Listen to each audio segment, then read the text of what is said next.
guys, Brian here with Deadstack Tactical. I figured I'd go through one of my favorite pistols. It's a Hudson H9. We'll just go ahead and make sure it's clear and unloaded. Unloaded magazine. No round in the chamber. Today mainly I'm just going to be going through disassembly because there might not be a lot of videos on how to disassemble this gun or what are the maintenance points or anything like that. So we'll go through that real quick. I like it. It's pretty simple.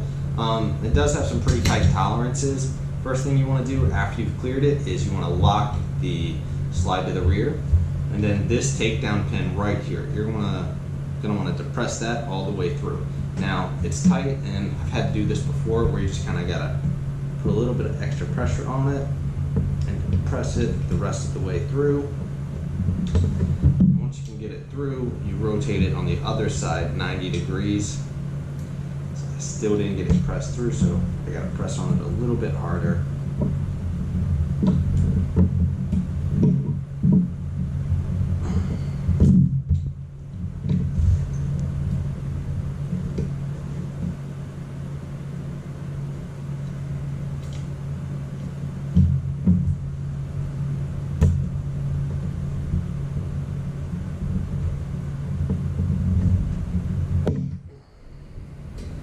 There we go.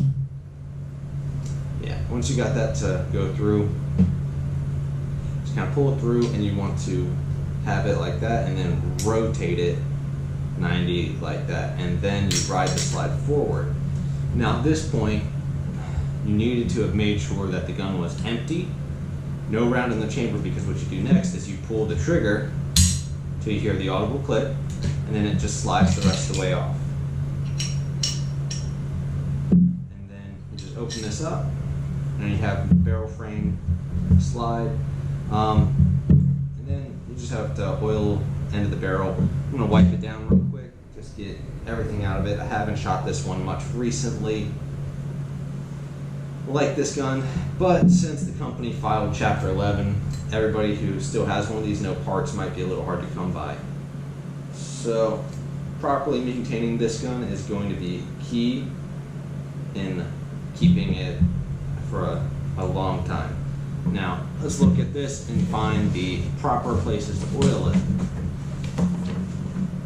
So points to lubricate, you're going to have the end of the barrel right here.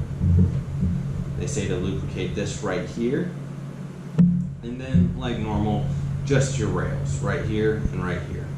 So let's go ahead and wipe out the rails.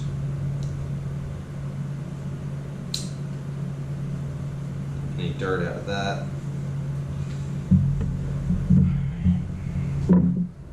Then we'll just go back through it like we normally would.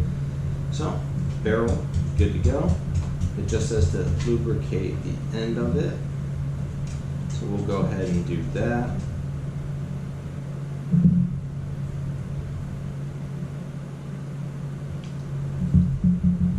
It just says right there around the end. Go ahead and put that in there. Then it says this piece right here. I have enough residual oil on my finger. I'll just wipe that down. Then with the rails, just about a drop of oil. And right here on this part, it also says to oil right here. So we'll get some oil on that.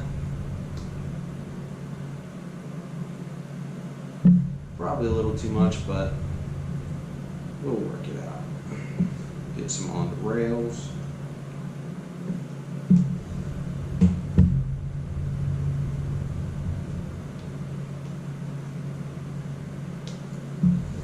So, and then we're just going to reassemble it.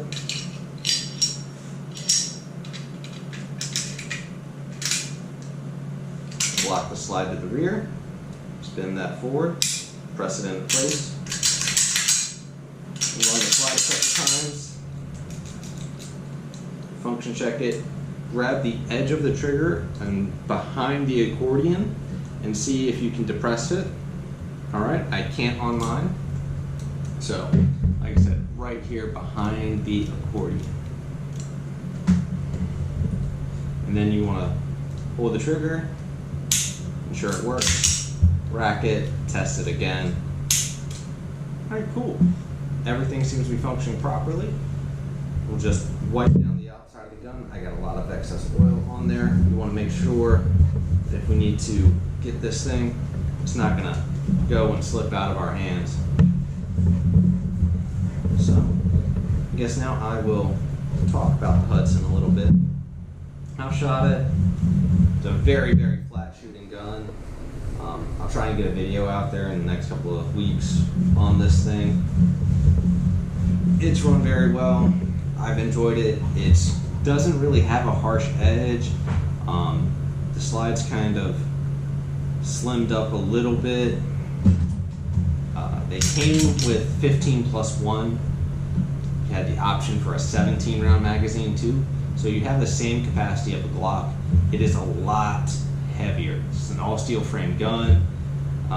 One of its limitations, I would really say, is yes, it has a rail, but to put a light on this and you just have it all the way down here, it would just get cumbersome, or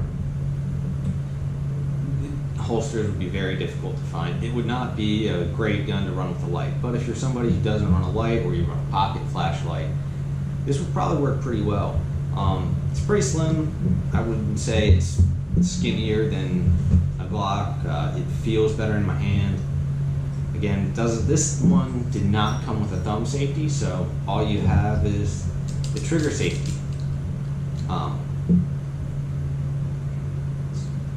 Great gun. The sights on it are very good. You have a very, very bright orange front dot and then no dots on the back. It's just a circle notch.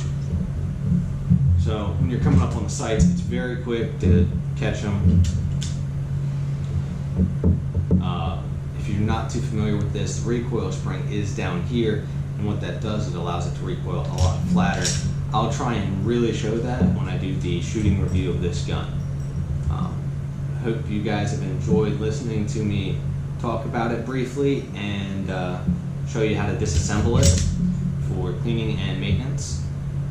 If I need to do any maintenance to this gun, I'll make sure to get it on film, so if anybody else has issues with it or needs to work on it, that there will at least be one video on what you need to do to it. Thank you guys. I hope you enjoyed the video, and